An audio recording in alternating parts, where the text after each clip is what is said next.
init. Ano ba kayo mata ko dito sa loob? Papunta kaming lab. So, Sunday ngayon. Bukas yung lab ng hanggang 1. So, tas bukas ako magpapa check up. Sana bumaba na yung ano. Nakakatakot. Sama ko sila. JJ tulog pa. Dito na naman ako.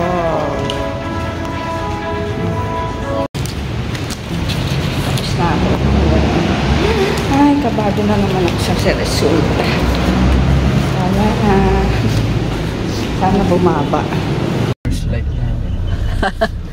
Yan, dito kami kakain. Sarap. Pandi Americana. Si DM first time niya kakain dito. Sarap kasing palabok talaga dito. Ang dami.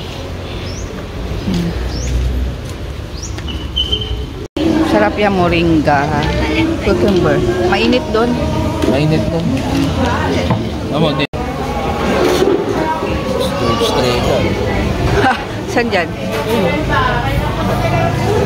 Kilala mo yun. Palit din. Ano ko sila, ano? Mga artista. Artista. Ay! Gulat ako. Si Anggi, oh. Ayan, oh. Kaya naman yan? Habang walang music, ayan ang aming platter.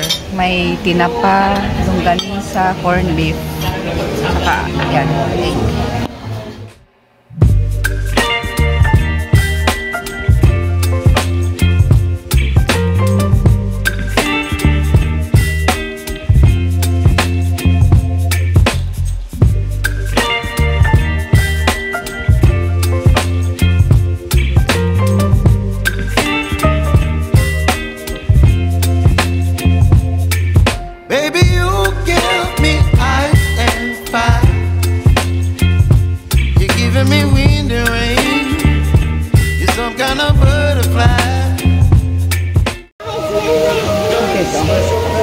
Chess Museum. Yung DM.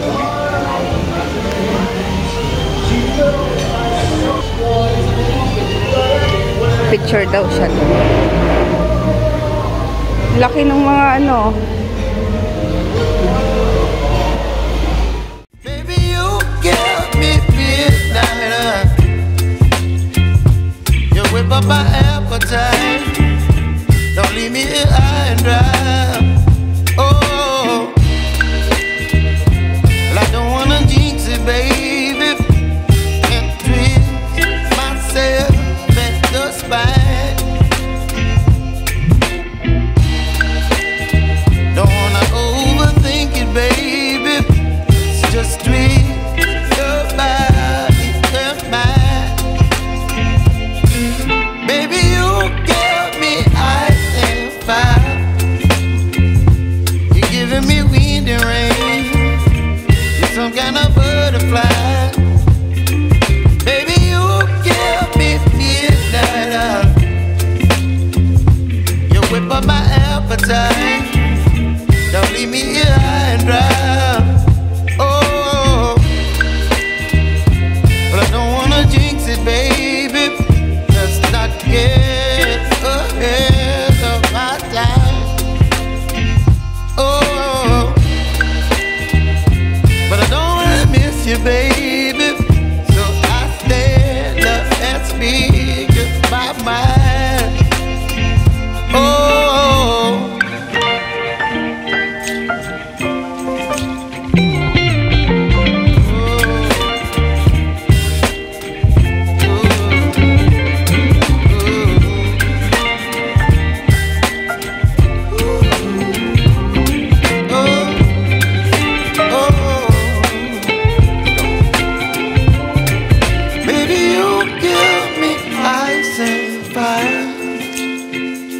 You're chilling wind and rain. You're some kind of butterfly. Baby, you give me midnight. You whip up my appetite. Don't leave me here high and dry. Baby, you give me ice and fire.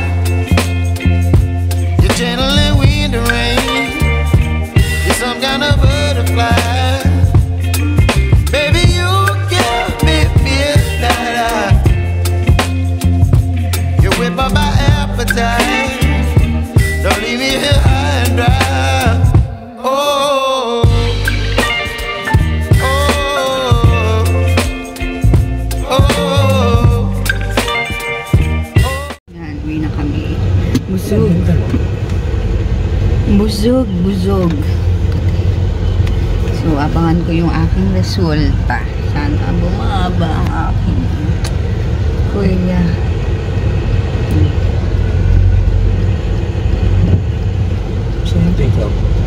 Dito. May nasobra pa. May take out pa kami. Yan, Monday. Pasukan. Sabay-sabay. Traffic pa akyat tsaka pababa. Ayan o. Tapos may aksidente pa. Ay, para naman ako kukunin. May aksidente pa sa may Marcos Highway kaninang madaling araw. Mga 5 yata yun. Bumangga. Basta patay yung mga yung pasahero dun sa kotse. At yung driver. Kaya ganito. Tapos sabay-sabay papasukan ngayong araw. Kaya traffic. Pakubaw. Lahat. Sa Marcos Highway. Ano ko pa naman ngayon? Check up. Iwan ko. Ano oras kami aalis? Daming nag-aabang na pasahero kasi naipit sa yung mga jeep, mga biyahe.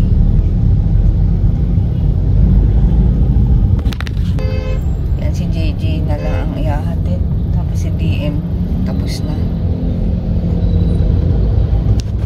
Nainit. Hanap kami breakfast. Dito na kami sa may saan ba yun? Boso-boso? Pamboso-boso, diba? Tapos, tingnan mo naman ang suot ko. Ito pala ahon. Yan, sa ahon coffee kami. Nakapambahay ako. Tapos, yung mga, ang tawag dito, may mga extra shirt kasi kami dito. Binaba ko nung nag-swimming. Kaya, hindi ko nakuha. Nabalik agad kasi inaano ko parang kumukuha ako ulit ng bagong damit. Tapos hindi ko pa naayos kaya hindi ko nalagay dito sa kotse. Buti nga nagbra ako Tsaka papalipasin muna namin yung may bundok na naman din. Papalipasin muna namin yung traffic. Siguro mamaya wala na yun. Dito kami sa ganda. Dito kami sa ahon coffee. Ay, may butas. Ano yung suot ko naman? Para kami pambahay. Buti nakabara ako. Dito yan. Ayan ang bundok. So, ito ang aming breakfast. Ayan. Tapos, tuna sandwich. Egg and egg tuna. Egg. Ham. Cheese. Ham and cheese. Ayan. Signan din.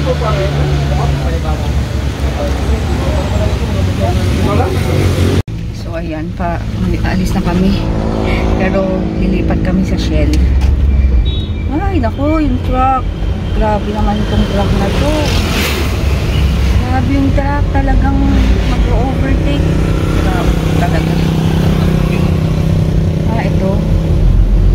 Cafe Una. Ayan. Yan, dito kami sa Shell. Boso-boso na. Kami sa may Shell date mais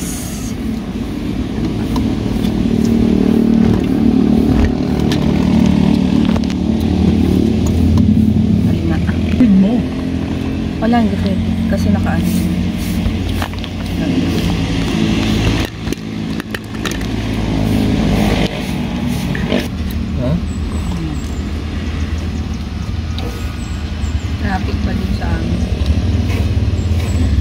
Nasa flying V pa lang si ano.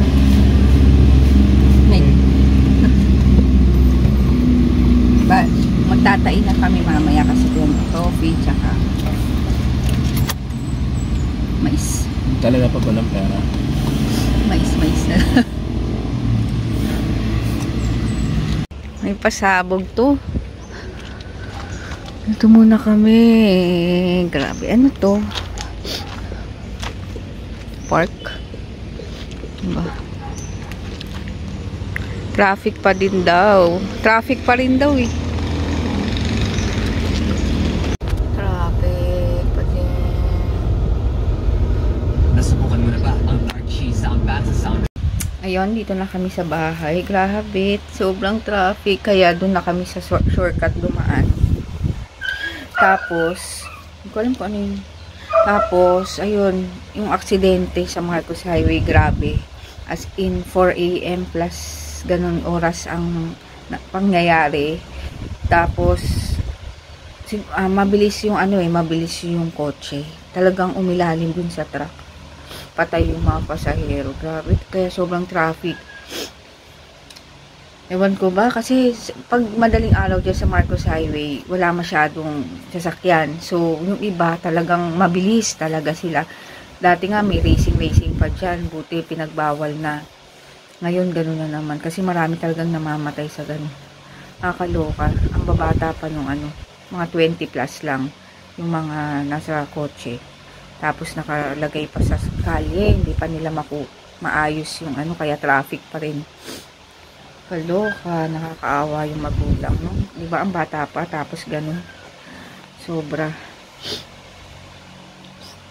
Ang bakit? Ito yung katabi ko. Ay, bakit? Anak ko naman. Yung mga anak mo doon, no? Yung mga anak mo doon. Yung mga anak mo doon. Hindi mo pa ipadede. Hindi mo pa sila ipadede. Malaki na yung mga babies. Ni Missy. Ay, sus naman yun eh. Ang cute, nakakagigil. Kaso, hindi ko pa maano. Natututo pa lang sila maglakad. Itong pusang to. Ayan o. Ayan sila o. Cutie o. Nakadilat na sila. Oh. Papasok ka na ba? Pasok ka na. Dali lang. Okay. Pasok na. Padede ka na, oh. Oh, pasok na. Ayun sila, oh. Ay, lalakad na siya, oh. Oh.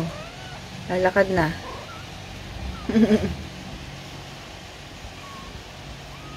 Lalakad na siya, oh. Ito yung parang mag-gray. Ito yung medyo mas dark. Ano? Ito naman yung isa, oh. Diba?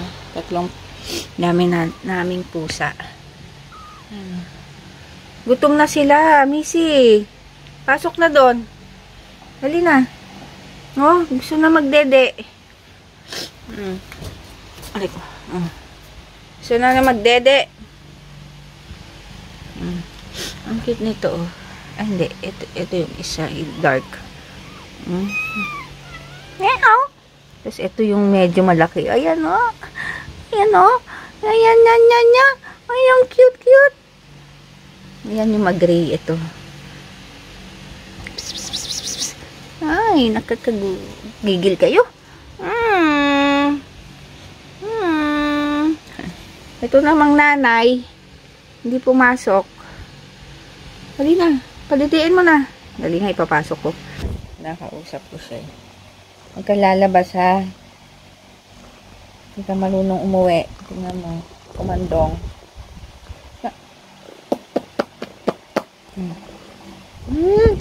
Kasi sinusundan siya ni Puti. Ay, sinusundan niya si Puti pag lumalabas. Sumasama siya. Kaya yan. Natuto na lumabas. Pag hindi ka na makabalik. Nung umalis nga kami, nilagay namin sa labas. Tapos yung mag-iina na pusa dun sa kusina. Kasi hindi sila pwede magsama-sama. Pati yung aso sa labas. Kasi mahirap dito sa loob lang kasama. Pagdating namin, ito, nandun sa kapitbahay, sa ilalim ng sasakyan. Tapos alam niyo yun, sabi nila para daw nakakaawa na hindi mo malaman kung paano siya uuwi. Kasi silang dalawa ni Puti dito sa garahe. Siguro lumabas si Puti, sumunod siya, sumabay. Hindi na siya marunong bumalik. Si Puti marunong bumalik. Ito hindi na, kaya ang tagal niya siguro dun sa labas. Kaya nung pagdating namin, nakakaawa. Yan.